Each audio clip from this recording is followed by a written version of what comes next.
I've been incredibly blessed to have many, many amazing teachers in my life. But the one that I'd like to talk about is this amazing British lady who was 70 years old when I met her in South Africa when I just moved there, who brought me into the space that I am today. And her name was Gita Bellin. So when I first met Gita Bellin, I had just been told that I was going to be going into a workshop around culture and squishy topic like mindsets, and my immediate reaction was hogwash. This is going to be a complete waste of time for me.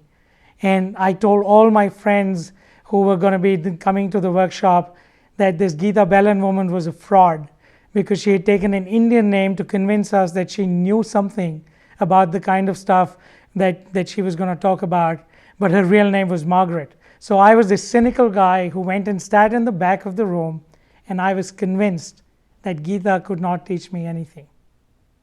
And what a revelation it was to be with her.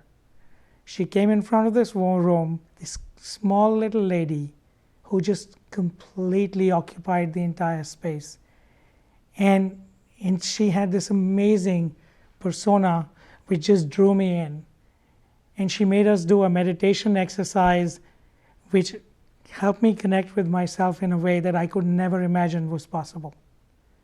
And through that connection, she helped me realize there were so many things in life that I took for granted that I could not explain when I saw it from the lens that she showed me.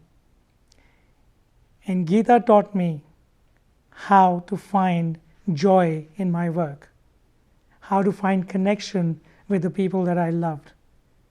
Gita helped me create meaning. Gita helped me save my marriage. And because of Gita, I'm where I am today. And 22 years later, I'm still doing this work around human potential.